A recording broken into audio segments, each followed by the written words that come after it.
ലൂക്കോസ്, താങ്കൾക്കറിയാത്തതല്ല CPM-ന്റെ സംഘടനാ സംവിധാനം. നോക്കൂ, ഒരു കാൽ നൂറ്റാണ്ടിലധികം പാർട്ടിയുടെ അമരത്ത്, അതായത് അതിൽ 16.5 വർഷം എന്ന് പറയുന്നത് പാർട്ടി സംസ്ഥാന സെക്രട്ടറി, 10 വർഷം മുഖ്യമന്ത്രി. ഈ മുഖ്യമന്ത്രിയുടെ അല്ലെങ്കിൽ ആ പാർട്ടി സെക്രട്ടറി ആയിരുന്ന ആളുടെ വാക്കിന് മീതെ ഒരു മറുവാക്ക് ഉയരാതിരുന്ന നാളുകളാണ് നമ്മൾ കണ്ടത്. ഒരു എതിർവാക്ക് പോലും പിണറായിക്കെതിരെ പറയാൻ ഒരാൾ പോലും ധൈര്യം കാണിക്കാത്ത ഒരവസ്ഥ. ഏതെങ്കിലും വിധത്തിൽ എതിർ ശബ്ദം ഉണ്ടായിട്ടുണ്ടെങ്കിൽ അവരുടെയൊക്കെ ഒരു അവസ്ഥ നമ്മൾ വളരെ കൃത്യമായി കണ്ടതാണ്. ഇപ്പോൾ നോക്കൂ, എല്ലാ ജില്ലാ കമ്മിറ്റികളിലും പാർട്ടിയെ സ്നേഹിക്കുന്നവർ വളരെ ഉറക്കെ പറയുകയാണ്, നിങ്ങളുടെ ശൈലിയാണ് ഈ പതനത്തിന് കാരണം. ഒരു കോമാളിയെ പോലെ പാർട്ടി സംസ്ഥാന സെക്രട്ടറി ആയിരിക്കുകയാണ്, ഒരു തമാശ കഥാപാത്രം പോലെ ആയിരിക്കുകയാണ്. ഇതല്ല വേണ്ടത് എന്ന് വളരെ കൃത്യമായി പറഞ്ഞുകൊണ്ട് ഈ പ്രതിപക്ഷ നേതൃസ്ഥാനത്തേക്ക് പിണറായി വന്നതിനെ അതിരൂക്ഷമായി വിമർശിക്കുകയാണ് പാർട്ടി ഘടകങ്ങൾ. എന്നിട്ടും ഒരു കൂസലുമില്ലാതെ പ്രതിപക്ഷ നേതാവ് സ്ഥാനത്തേക്ക് എത്തിയിരിക്കുകയാണ് പിണറായി. ഒരു മാറ്റം ഏതെങ്കിലും വിധത്തിൽ ഈ പാർട്ടിയിൽ ഉണ്ടാകുമെന്ന് അങ്ങ് പ്രതീക്ഷിക്കുന്നുണ്ടോ? 1% പോലും മാറ്റം ഈ പാർട്ടിയിൽ ഉണ്ടാകത്തില്ല. നിലമേ 10-35 വർഷം ഈ പാർട്ടിയോടൊപ്പം സഞ്ചരിക്കുകയും 9 വർഷക്കാലത്തോളം ഈ പാർട്ടിയുടെ മെമ്പർഷിപ്പ് തുടരുകയും ഒരു ജില്ലാ സമ്മേളനത്തിൽ പ്രതിനിധിയായി, ഒരു ഏരിയ സമ്മേളനത്തിൽ പ്രതിനിധിയായി പ്രവർത്തിച്ചിട്ടുള്ള ഒരാളെന്നുള്ള നിലയ്ക്ക് 1% പോലും ഒരു തിരുത്താനായിട്ട് ഇതിന്റെ മുകളിലുള്ള ഒരു തയ്യാറാകത്തില്ല. നിങ്ങൾ ശ്രദ്ധിക്കുന്ന ഒരു കാര്യം ഞാൻ പറയും, ഈ ലോകത്തിൽ എവിടെയെങ്കിലും പരാജയപ്പെട്ട ഈ കമ്മ്യൂണിസം, അതിന് നേതാക്കൾ തങ്ങൾ പരാജയപ്പെട്ടെന്ന് പറയാറുണ്ട്. ഇന്നുവരെ ഉണ്ടായിട്ടില്ല, അങ്ങനെ ഒരു സംഭവം ഉണ്ടായിട്ടില്ല. അവർ പരാജയം അംഗീകരിക്കുന്നില്ല. കാരണം എന്തുകൊണ്ടാ? ഏറ്റവും ഡെമോക്രസി 1% പോലും ഇല്ലാത്ത ഒരു പാർട്ടി എന്ന് പറയുന്നത് ഈ CPM ആണ്. ഒരു ഉദാഹരണം പറയാം, ഏറ്റവും ലജ്ജാകരമായ ഒരു വെളിപ്പെടുത്തല് നമ്മുടെ ഗോവിന്ദ മാഷ് പറഞ്ഞു, ബഹുമാനപ്പെട്ട ഗോവിന്ദ മാഷ് പറഞ്ഞു. എന്താ പറഞ്ഞതറിയോ? ഈ കഴിഞ്ഞ ഒരാഴ്ച മുമ്പ് പറഞ്ഞതാ, അല്ലെങ്കിൽ ജില്ലാ സമ്മേളനങ്ങൾ തുടങ്ങുന്നതിന് മുമ്പ് തന്നെ അദ്ദേഹം പറഞ്ഞു, ഞങ്ങൾ സധൈര്യം സ്വാതന്ത്ര്യത്തോടുകൂടി സ്വതന്ത്രമായി ഭയമില്ലാതെ കണ്ട് അഭിപ്രായം പറയാൻ പാർട്ടി അണികളെ അനുവദിക്കുന്നു. അപ്പോൾ ആ ചോദ്യത്തിൽ ആ വാക്കുകളിൽ തന്നെ ഈ പാർട്ടി ജനാധിപത്യം 1% പോലും ഇല്ല എന്നുള്ളതാണ് വ്യക്തമാകുന്നത്. കാരണം എന്താ? അപ്പൊ ഇതുവരെ ഇങ്ങനെ ഒരു ഡെമോക്രാറ്റിക് വേയിലൂടെ ഈ പാർട്ടി ചലിച്ചിട്ടില്ല.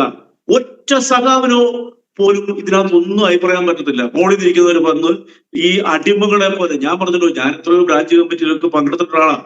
കേൾക്ക്, ഞാനൊക്കെ ചോദ്യം ചെയ്തിട്ടുണ്ട്, എനിക്ക് ആ കാര്യത്തിലൊക്കെ ധൈര്യമുള്ള ആളാണ്.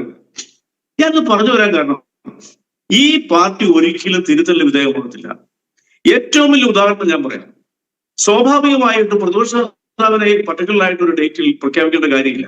കേരളത്തിൽ ഭരണത്തിലേറുന്ന ഒരു ഭരണകൂടത്തിനാണ് ആദ്യം ചെയ്യേണ്ടത്. നിയമസഭ കൂടുമ്പോൾ സ്പീക്കർക്ക് എഴുതി കൊടുത്താൽ മാത്രം മതി. മുഖ്യമന്ത്രിയെ പ്രഖ്യാപിക്കുന്നതിനും തൊട്ടു മുമ്പ് തന്നെ പിണറായി വിജയനെ പ്രതിപക്ഷ നേതാവായിട്ട് പ്രഖ്യാപിച്ചു. കാരണം എന്താണെന്ന് നിങ്ങൾക്കറിയോ? അതായത് polit bureau, available polit bureau കൂടി ഭൂരിപക്ഷത്തിൽ തള്ളി. പിന്നീട് ഓൺലൈനിൽ അത് ചേരണമെന്നുള്ള നിർദ്ദേശം വെച്ചു. ഓൺലൈനിൽ വന്നപ്പോഴത്തേക്കും MA ബേബി സഹിതം പിണറായി വിജയൻ സഹിതം ഉള്ളവര് വോട്ട് ചെയ്ത് 2-3 പേരുടെ ഭൂരിപക്ഷത്തിലാണ് ഇദ്ദേഹത്തിന് പ്രതിപക്ഷ നേതാവ് ആക്കുന്നത്. കേരളത്തിൽ ഈ രാഷ്ട്രീയ പ്രസ്ഥാനത്തിനെ ഇല്ലായ്മ ചെയ്യുന്നതിന് മുഖ്യ പങ്ക് വഹിച്ച, ലോകത്തിലെ ഒരു ജനാധിപത്യ രാജ്യത്തിലും ജനങ്ങൾ വോട്ട് ചെയ്ത് വിജയിപ്പിച്ച ഒരു മുഖ്യമന്ത്രിയുടെ 1% പോലും നീതി കാണിക്കാതെ കേരളത്തിലെ ജനങ്ങളെയും ഈ പാർട്ടിനെയും ലക്ഷണമൊത്ത ഒരു ഏകാധിപതിയായി ഭരണം ഭരിച്ച് 10 വർഷം കൊണ്ട് ഇതിനെ ഏതാണ്ട് ഇല്ലാതാക്കിയ ആ മനുഷ്യനെ തന്നെ ക്യാബിനറ്റ് റാങ്കോടുകൂടി പ്രതിപക്ഷ നേതാവാക്കാനായിട്ടുള്ള തീരുമാനം. അപ്പൊ ഈ പാർട്ടിയിലെ താഴെക്കടയിലുള്ള ജില്ലാ കമ്മിറ്റികൾ, സ്റ്റേറ്റ് കമ്മിറ്റികൾ, അല്ലെങ്കിൽ ജില്ലാ കമ്മിറ്റികൾ പോലെയുള്ള കമ്മിറ്റികളുടെ അനുമതി ഇല്ലാതെ നടത്തിയപ്പോൾ അവിടെ വീണ്ടും ഏകാധിപത്യ. അതല്ല നമ്മൾ മനസ്സിലാക്കണം. അല്ലെങ്കിൽ സ്വാഭാവികമായിട്ട് ഡെമോക്രാറ്റിക് വേയിലൂടെയല്ലേ ഇദ്ദേഹത്തിന് തെരഞ്ഞെടുക്കളെ. തിരുവനന്തപുരം ജില്ലാ കമ്മിറ്റി എന്താ പറഞ്ഞത്? 10 ജില്ലാ കമ്മിറ്റികൾ ഇദ്ദേഹത്തിനെ കുറിച്ചാണ് ഏറ്റവും കൂടുതൽ ആരോപണങ്ങൾ ഉന്നയിച്ചത്. ഇദ്ദേഹം ഏകാധിപതിയാണെന്നും സ്വയം ഭരണം നടത്തുമായിരുന്നു എന്നും ഇദ്ദേഹത്തിനെ പ്രതിപക്ഷ നേതാവാക്കാൻ പാടില്ല എന്നും ഇദ്ദേഹത്തിനെ പുറത്താക്കണമെന്നും പറഞ്ഞു ഇടുക്കി, കൊല്ലം, തിരുവനന്തപുരം ജില്ലാ കമ്മിറ്റികള്. അത് ചോർന്നു പറഞ്ഞ വാർത്തകൾ മാത്രം. ഇത് ഇരുമ്പ് പറയ്ക്കാത്താണല്ലോ ഇത് സംസാരിക്കുന്ന കാര്യങ്ങൾ മുഴുവനും. അപ്പോൾ എങ്ങനെയാണ് ഈ പാർട്ടി വീണ്ടും തിരുത്തു എന്ന് പറയുന്നത്? അപ്പൊ ഗോവിന്ദ മാഷ് കഴിഞ്ഞ ദിവസം പറഞ്ഞു, സത്യത്തിൽ ഈ ഗോവിന്ദ മാഷ് എന്ന് പറഞ്ഞ വ്യക്തി ഇന്ന് സ്വയം പറഞ്ഞു താൻ ശരീരഭാഷയും സംസാര ശൈലിയും ഒക്കെ മോശമാണ് എന്ന് പറഞ്ഞൊരു മനുഷ്യൻ, ഞാൻ എന്റെ ജീവിതത്തിൽ സ്വയം വിഡ്ഢിയാണ്, താൻ ചെയ്ത പ്രവർത്തനങ്ങൾ മുഴുവൻ വിഡ്ഢിത്തരമാണെന്നും ഇനി തിരുത്താമെന്നും പറഞ്ഞ ഒരു പ്രാദേശിക രാഷ്ട്രീയ നേതാവിനെ പോലും ഇന്ന് വരുന്നവരെ നമ്മൾ കേട്ടിട്ടില്ല. ഒന്ന് ആലോചിക്കും എത്ര ലജ്ജ അദ്ദേഹത്തിന് വീട്ടുകാർ പറഞ്ഞു പോട്ടെ. ഞാൻ അദ്ദേഹത്തിന് ആക്ഷേപിക്കാൻ ഉദ്ദേശിക്കുന്നില്ല. നമ്മൾ ഒരു പരിധി കൂടുതലൊന്നും ഇദ്ദേഹത്തിനെ ഒന്നും ജനങ്ങളുടെ മുമ്പിൽ അവതരിപ്പിക്കാൻ പറ്റുന്ന ഒരു ബ്രാഞ്ച് മെമ്പറായിട്ട് പോലും അദ്ദേഹത്തിനെ പോലുള്ളവരെ ഈ പാർട്ടി ചോക്കോ ജനാധിപത്യത്തിൽ വിശ്വസിക്കുന്ന, സംസ്കാരത്തിൽ വിശ്വസിക്കുന്ന, അഡ്വാൻസ്ഡ് ആയിട്ട് ചിന്തിക്കുന്ന ഒരു ജനതയുടെ മുമ്പിൽ ഉണ്ടാവുമെന്ന് എനിക്ക് തോന്നുന്നില്ല. ഇപ്പോൾ ഈ ചർച്ചയിൽ ബഹുമാനപ്പെട്ട ഹരിദാസ് സാർ പറഞ്ഞ ഒരു വാചകം ഞാൻ പറയാൻ ആഗ്രഹിച്ച, അദ്ദേഹത്തിനോട് യോജിച്ചുകൊണ്ട് ഞാൻ പറയട്ടെ. എന്റെ പ്രിയപ്പെട്ട ബഹുമാനപ്പെട്ട ബിജി എബ്രാഹിം, ഞാൻ അതിനെ വ്യക്തിപരമായിട്ടാണ് അങ്ങും എടുക്കരുത്. താങ്കൾ ചർച്ചയിൽ തുടങ്ങിയ ആ ഒരു 3-4 മിനിറ്റ് എനിക്കൊന്നും മനസ്സിലായില്ല. താങ്കൾ ലെനിനെ കുറിച്ച്, സ്റ്റാലിനെ കുറിച്ചൊക്കെ പറഞ്ഞു.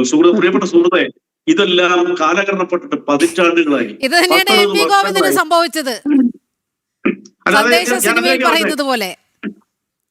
ഞാൻ അതിലേക്കാ വരുന്നത്. ഒരല്പസമയം തരണം. ഇതൊക്കെ കാലഘട്ടപ്പെട്ട് പോയി, സമയം പോയി. നിങ്ങൾ ആരെങ്കിലും പിന്നെ സ്റ്റാലിനെ ആരാധിക്കുന്നുണ്ടോ? പിന്നെ അല്ലെങ്കിൽ നിങ്ങൾ ഈ പറഞ്ഞ ലെനിനെ ആരാധിക്കുന്നുണ്ടോ? എങ്ങനെയാണ് നിങ്ങൾ ആരാധിക്കുന്നത്? കാലം അതിനൊക്കെ ഒത്തിരി മാറിപ്പോയി. ഡെയിലി ഇത് മാറിക്കൊണ്ടിരിക്കും. ഇപ്പൊ ഏഴ് യൂത്തിലേക്ക് വരെ നമ്മൾ വന്നു. ഇപ്പോഴും നിങ്ങൾ ലെനിന്റെ കാലത്തിരിക്കുക. പിന്നെ താങ്കൾ പറഞ്ഞ ഒരു വാക്കിൽ ഞാൻ അല്പം പ്രതിഷേധം. നിങ്ങൾക്ക് പൊതുസമൂഹത്തിന് മുമ്പിൽ ഏറ്റവും കൂടുതൽ ഡാമേജ് ഉണ്ടാക്കിയ ഒരു കാര്യം ഞാൻ പറയാം. നിങ്ങളുടെ ഒരു നവസൈദ്ധാന്തികനാണ് ഇത് ആദ്യം തുടക്കി വെച്ചത്. പിന്നെ എന്റെ കോട്ടയത്ത് നിന്നുള്ള ഒരു CPM-ന്റെ ഒരു പിന്നെ ഇടതുപക്ഷ വ്യക്താവും ഞാനും പിന്നെ 10-14 വർഷം ഈ ചർച്ചയിൽ നിന്നാ ഇന്നുവരെ ഞാൻ പ്രയോഗിച്ചിട്ടില്ല. ഒരാളുടെ പേരറിയാൻ പറ്റുമെങ്കിൽ ഞാൻ പതുക്കെ ചോദിക്കും അദ്ദേഹത്തിന്റെ പേരെന്താണെന്ന്. നിങ്ങൾ പറഞ്ഞ അവതാരക പറഞ്ഞതനുസരിച്ച് സുഹൃത്തെ, നമ്മൾക്കൊക്കെ പേരുണ്ട്. നമ്മളെല്ലാം മനുഷ്യരാണ്. ഈ അവതാരക എന്നൊക്കെ പറയുന്നത് പുച്ഛിച്ചു പറയുന്ന ആ പാർട്ടിയുടെ നേതാവ്, ഈ പാർട്ടിയുടെ നേതാവ്, ഇങ്ങനെ നിങ്ങൾ പറയേണ്ടത്. നിങ്ങൾ ആ അവതാരകരുടെ പേര് തന്നെ പറയണം. അവതാരകൻ എന്ന് പറയുന്നത് അല്ലെ അവതാരകൻ എന്ന് പറയുന്നത്. നിങ്ങൾ ഇപ്പോഴും ഇതേ ശൈലി ഉപയോഗിക്കുന്നത്. നിങ്ങൾ ഒരിക്കലും മാറില്ല. അതായത് ഒരു വ്യക്തിയെ ആക്ഷേപിക്കുന്ന എന്താ പറയുക, അഹങ്കാരത്തിന്റെ ഭാഷയാണ് സത്യത്തിൽ ഈ കേരളത്തിലെ ജനങ്ങൾ നിങ്ങളെ വെറുക്കാനുള്ള ഒരു കാരണം. അതിൽ ഒരു സംശയമില്ല. ഞാനും പറഞ്ഞല്ലോ, ഞാൻ 5 മാസമായുള്ളൂ BJP-യിലേക്ക് വന്നു. ഇതൊക്കെ കണ്ട് സഖി കെട്ടണ്ട ഞാൻ പുറത്തു വന്നേ. ഒരിക്കലും ഒരു ഡിബേറ്റിൽ ഒരു ഔദ്യോഗിക വ്യക്താവ് ഞാനും ഇരുന്നു. ഇയാള് അവിടെ ഇരുന്നുകൊണ്ട് അവതാരക കോൺഗ്രസ് പ്രതി, CPM പ്രതി, പിന്നെ BJP-യുടെ പ്രതി എന്ന് അവകാശപ്പെട്ടു വന്നിരിക്കുന്ന ആള് ഇങ്ങനെയൊക്കെ മറ്റുള്ളവരെ പുച്ഛിച്ച് സംസാരിച്ചപ്പോൾ ഞാൻ ഇടപെട്ടു. ഞാൻ പറഞ്ഞു, പ്രിയപ്പെട്ട സുഹൃത്ത്, ഞാൻ നിങ്ങളുടെ പാർട്ടിയുടെ ഒരു വ്യക്താവല്ലെങ്കിലും സഹയാത്രയോട് വന്നിരിക്കുന്നത് ഇത്തരം വാക്കുകൾ ഉപയോഗിക്കരുത്. ഞാൻ പറഞ്ഞു. എനിക്ക് പിറ്റേ ദിവസം രാവിലെ ഫോൺകോളും വന്നു. അങ്ങനെ പറഞ്ഞാൽ നിങ്ങൾ അങ്ങനെ നിഷേധിക്കാൻ പാടില്ലെന്ന് പറഞ്ഞു. നിങ്ങൾക്ക് ഇപ്പോഴും മനസ്സിലാക്കേണ്ടത് നമ്മൾ സംസ്കരിക്കുന്ന പരിഷ്കൃത സമൂഹമായ മലയാളികളോടാണ്. അത് കേരളത്തിന്റെ 4 ചുവരിലല്ല, ലോകത്തിലെ വിവിധ സ്ഥലങ്ങളിൽ, ലോകത്തിലെ ഐക്യരാഷ്ട്രസഭ അംഗത്തോടൊത്തല്ല ഈ മലയാളിയുണ്ട്. ഒത്തിരി യാത്ര ചെയ്തതാണ് ഞാനും. നിങ്ങളുടെ ഈ ശൈലി എന്താ കാരണം? അങ്ങയുടെ കുറ്റമല്ല.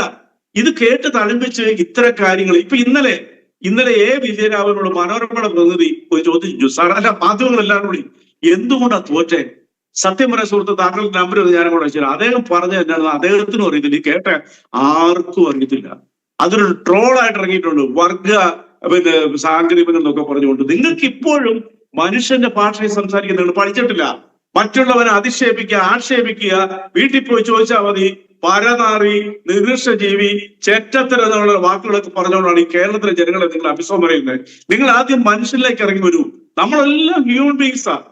നമുക്കൊക്കെ ഒരു കൾച്ചറുണ്ട്. നിങ്ങളെ ഇതൊന്നും അംഗീകരിക്കുന്ന എല്ലാവരും കാലഘട്ടപ്പെട്ട ഒരു സിദ്ധാന്തവുമായിട്ട് മുന്നോട്ട് പോയാൽ നിങ്ങൾ ഒരിക്കലും തിരിച്ചു വരത്തില്ല എന്ന് ഞാൻ പറയുന്നു. കാരണം സാധാരണപ്പെട്ട ജനങ്ങളുടെ ഇടയിൽ പ്രവർത്തിക്കുന്നവരാണ് ഞാൻ. ഞങ്ങൾക്ക് വളരെ വ്യക്തമായിട്ടറിയാം എന്തുകൊണ്ടാണ് കേരളത്തിലെ യുവത്വം നിങ്ങളെ കൈയൊഴിഞ്ഞത്. നിങ്ങൾ പറഞ്ഞില്ലേ തെറ്റിദ്ധരുത്തി തിരിച്ചു വരുന്നത്. നിങ്ങൾ ഒരിക്കലും തെറ്റിദ്ധരുത്തത്തില്ല. നിങ്ങളുടെ ശൈലി നിങ്ങൾ മാറ്റത്തില്ല. ഇനി തിരിച്ചു വരാനായിട്ട് നിങ്ങൾ മനുഷ്യന്റെ ഭാഷയിൽ മനുഷ്യരോട് സംസാരിക്കൂ. നിങ്ങൾക്ക് ആളെ കൂട്ടാൻ ആളില്ല. കോൺഗ്രസ് എന്ന് പറയുന്ന രാഷ്ട്രീയ പ്രസ്ഥാനം നേതൃത്വം കൊടുത്ത UDF-ഉം കേരളത്തിൽ അർഹതപ്പെട്ടുകൊണ്ടാണ് ജയിച്ചെന്ന് താങ്കൾ തോന്നുന്നുണ്ടോ? ഒരിക്കലുമല്ല. കാരണം അവരുടെ കൂട്ടായ്മയും തമ്മിലടിയും ഒക്കെ കേരളത്തിലെ ജനങ്ങൾക്ക് അറിയാം. പക്ഷെ സഖി കേട്ട് അവർ വോട്ട് ചെയ്തു. കാരണം എന്താ അറിയോ? അവര് നിങ്ങളുടെ പാർട്ടിയിൽ നിന്നും ഇതുള്ള നേതാക്കന്മാരുൾപ്പെടെയുള്ള താഴേക്കടയിലുള്ളവര് ഈ പറയുന്ന CPM-ൽ നിന്നും ഈ കോൺഗ്രസ് ആണ് വോട്ട് ചെയ്തു. ഇപ്പൊ അമ്മ ചോദിക്കും, നിങ്ങൾ BJP-ക്കാണ് വോട്ട് ചെയ്യുന്നത്? ഞങ്ങൾ BJP എന്ന് പറയുന്ന പാർട്ടിയിലേക്ക് നിങ്ങളുടെ ചെറുപ്പക്കാരുടെ വലിയ ഒരു ഒഴുക്കാണ്. ഞങ്ങളൊരു സ്ഥലത്ത് കൂടിയതാ. ഞങ്ങൾക്ക് വളരെ വ്യക്തമായിട്ടില്ല. കാരണം നിങ്ങളെ സഹികെട്ട് നിങ്ങൾ മനുഷ്യനോടോ യുവത്വത്തിനോടോ യുവാക്കളോടോ പറയുന്ന രീതിയിലുള്ള ഭാഷ നിങ്ങൾ ഉപയോഗിക്കുന്നില്ല. നാടുകളിലെ കേരളത്തിന് വേണ്ടി എന്ത് ചെയ്യും എന്ന് നിങ്ങൾ സംസാരിക്കാറുണ്ടോ? നിങ്ങൾ കുറെ വർഗാധിപത്യ സാമ്രാജ്യത്തെ നിയോ ലിബറൽസ, പിന്നെ ബൂർഷ്വ എന്നൊക്കെ പറഞ്ഞാൽ അമേരിക്കൻ തെമ്മാടുക്കലെന്നൊക്കെ പറഞ്ഞാൽ നിങ്ങൾ മനുഷ്യരെ അഭിസംബോധന പറയുന്നേ. നിങ്ങൾക്കറിയോ, നിങ്ങളുടെ ഒരു നേതാവ്, ഞാൻ ഉത്തരവാദിത്തോടെ പറയുന്നു, ആ ചാലഞ്ച് ഞാൻ വെല്ലുവിളിച്ചാ പറയുന്നത്, നിങ്ങളുടെ ഒരു സൈദ്ധാന്തിക നേതാവ് അമേരിക്കയിൽ പോയി തിരിച്ചു വന്നതിന്റെ 2-3 ദിവസം കഴിയുമ്പോൾ അമേരിക്കയെ തെമ്മാട് രാജ്യം എന്ന് പറഞ്ഞ് വിശേഷിപ്പിച്ചു. സംശയം ഉണ്ടെങ്കിൽ ആ നേതാവിന്റെ പാസ്പോർട്ട് നോക്കിയോ, ഭാര്യ സഹിതമായിട്ട് അവിടെ പോയെ. എന്തിനാണ് ഈ ഇരട്ടത്താപ്പ്? കാരണം നിങ്ങൾക്ക് പോകാതിരിക്കാൻ വരെ, നിങ്ങൾക്ക് പോകാതിരിക്കാൻ വരെ. അമേരിക്കയിൽ 14 ലക്ഷം മലയാളികൾ ജീവിക്കുന്നുണ്ട്. എത്ര പേർ എന്നെ വിളിച്ചു പറഞ്ഞു ഞങ്ങളുടെ ഇവിടെ നിലനിൽപ്പിനെ കൂടെ ഈ സഖാവ് ഒന്നും നശിപ്പിക്കണമെന്ന്. ഇന്ന് ലോകത്തിൽ ഇതെല്ലാം വളരെ കൃത്യമായിട്ട് അനലൈസ് ചെയ്യുന്നുണ്ട്. എല്ലാ രാജ്യങ്ങളും അവിടെ പോയി സുഖിച്ച് അർമാദിച്ച് തിരിച്ചു വന്നിട്ട് ആ രാജ്യം തെമ്മാടുത്ത രാജ്യമാണത്. പിന്നെ ഈ ചക്കാതി ഇങ്ങോട്ട് പോരുന്നവരെ അത് രഹസ്യമായിട്ടാണ് പോയത്. പക്ഷെ ഇന്നത്തെ ഒരു രഹസ്യയാത്ര ഇല്ല. ഇന്ന് എമിഗ്രേഷൻ ഡിപ്പാർട്ട്മെന്റിൽ പോയി നിങ്ങൾ വെബ്സൈറ്റിൽ കയറി ഇയാളവിടെ പോയവരെല്ലാം അറിയാൻ പറ്റും. എന്റെ അതിന് ഫോട്ടോഗ്രാഫ് വരെയുണ്ട്. ഞാൻ തുറന്നൊരു ചർച്ചയിലാണ് പറഞ്ഞത്. അമേരിക്കയിലെ മലയാളികളും ഇത് കേട്ടോണ്ടിരിക്കുക. അപ്പൊ നിങ്ങൾ മനസ്സിലാക്കേണ്ട വസ്തുത എന്ന് പറയുന്നത് ബഹുമാനപ്പെട്ട പിണറായി വിജയനോ ബഹുമാനപ്പെട്ട ഗോവിന്ദൻ മാഷോ തിരുത്താൻ ശ്രമിച്ചാൽ തിരുത്തപ്പെടത്തില്ല. കാരണം നിങ്ങൾക്ക് ഒരു ജനറ്റിക് പ്രശ്നമുണ്ട്. നിങ്ങൾ മനുഷ്യനെ സംബോധന ചെയ്യുന്നതിനുള്ള അപമാനം. അതാണ് ഞാൻ ഹരിദാസ് പറഞ്ഞതിനോട് യോജിക്കുന്നത്. ഗോവിന്ദൻ മാഷിനെ സംബന്ധിച്ചോളം പറയുകയാണെന്നുണ്ടെങ്കിൽ എന്തുകൊണ്ടാണ് ഇപ്പോൾ ഈ ഗോവിന്ദൻ മാഷിനെ പിണറായി വിജയനെ ഇവർ വിമർശിക്കുന്നത്? ഇവർക്ക് സ്വാതന്ത്ര്യം കിട്ടിയിരിക്കുന്ന ലോക ചരിത്രത്തിൽ ആദ്യമായിട്ട്, കേരളം ജനിച്ചതിന് ശേഷം ആദ്യമായിട്ട് സംസാര സ്വാതന്ത്ര്യം ലഭിച്ചിരിക്കുന്നു. അപ്പൊ നിങ്ങൾ ഇതുവരെ ജനാധിപത്യത്തിൽ വിശ്വസിച്ചിരുന്നില്ല. അപ്പോൾ കുറെ ആളുകൾ തുറന്നു പറഞ്ഞു, സത്യസന്ധമായിട്ട് പറഞ്ഞു, എന്തുകൊണ്ടാണ് പ്രതിപക്ഷ സ്ഥാനത്തേക്ക് പിണറായി വിജയനെ അവരോധിക്കുന്നത്, അദ്ദേഹത്തിനെ പുറത്താക്കണമെന്ന് പറഞ്ഞു. അതുപോലെ തന്നെ ജി സുധാകരൻ എന്ന് പറയുന്ന ഒരു വ്യക്തിയുണ്ട് ആലപ്പുഴയിൽ നിന്ന് ജയിച്ച, അതുപോലെ തന്നെ തളിപ്പറമ്പിൽ നിന്ന് ജയിച്ച KT ഗോവിന്ദൻ മാഷ്, കുഞ്ഞികൃഷ്ണൻ പയ്യന്നൂർ BJPയുടെ ഇലക്ഷൻ അവസാന ദിവസം ഞാൻ പങ്കെടുത്തിട്ടാണ്. അവിടുത്തെ പല കാഴ്ചകളും ഞാൻ നേരിട്ട് കണ്ടതാണ്. നിങ്ങൾക്കറിയാവോ, നിങ്ങൾ ആദ്യമായിട്ട് നിങ്ങളോട് ഒരു ചോദ്യം ചോദിക്കണം. കേരളത്തിലെ ഉരുക്കുകോട്ട, ഈ ലോകത്തിൽ ഉത്തര കൊറിയയ്ക്ക് തുല്യമായ ഉരുക്കുകോട്ടയാണ് CPM-ന്റെ പയ്യന്നൂർ എന്ന് പറഞ്ഞ മണ്ഡലം. അതിനോടടുത്ത് നിൽക്കുന്ന തളിപ്പറമ്പും. ഈ 2 മണ്ഡലത്തിലും പ്രവർത്തിക്കാൻ കൂടെ വന്നവരെ തിരിച്ചു ഓട്ടിക്കുന്നു. എന്താ കാരണം അറിയോ? നിങ്ങളുടെ അഹംഭാവത്തിന്റെയും ധാർഷ്ട്യത്തിന്റെയും അഹന്തയ്ക്കുമെതിരെ പ്രവർത്തന സ്വാതന്ത്ര്യം കിട്ടാൻ വേണ്ടി മനുഷ്യരവിടെ സ്വതന്ത്രമായിട്ട് പ്രവർത്തിക്കാൻ പോലും പറ്റത്തില്ല. ഒരു CPM-കാരന് ഇന്ത്യൻ ഭരണഘടന അനുവദിക്കുന്ന സ്വാതന്ത്ര്യം, ഇപ്പൊ ഞാൻ CPM എന്ന് പോകുന്നു, എന്റെ ജനാധിപത്യ അവകാശം അതിനകത്ത് പോരുക എന്നുള്ളത്. അവരെ എല്ലാം വന്ന് ഈ സോഷ്യൽ മീഡിയയിലൂടെ വന്ന് പറയാൻ പാടില്ലാത്ത വൃത്തികേടുകൾ മുഴുവൻ പറഞ്ഞ് നിങ്ങൾ ആക്ഷേപിക്കും. നിങ്ങളത് മനസ്സിലാക്കുമോ? അത് കണ്ട് ഒരിക്കലും അംഗീകരിക്കാത്ത വലിയൊരു ജനസമൂഹം കേരളത്തിലുണ്ടായി. നിങ്ങൾ 10 വർഷം കൊണ്ട് കേരളത്തിനെ തൊലച്ചു. ഭാവി കേരളത്തിന്റെ വാഗ്ദാനങ്ങളായ നമ്മുടെ ഈ മലയാളി യൂത്തിനെ നിങ്ങളുടെ നിക്കക്കള്ളില്ലാത്തതിന്റെ പേരിൽ അന്യദേശങ്ങളിലേക്ക് നിങ്ങൾ പറഞ്ഞയച്ചു. അതാണ് CPM നേരിട്ട അതിദയനീയമായ പരാജയത്തിന് പിന്നിലെ യഥാർത്ഥ വസ്തുത. അത് UDF-ന് വലിയ മുതൽക്കൂട്ടായി ഈ തെരഞ്ഞെടുപ്പിൽ എന്ന് പറയാതെ വയ്യ.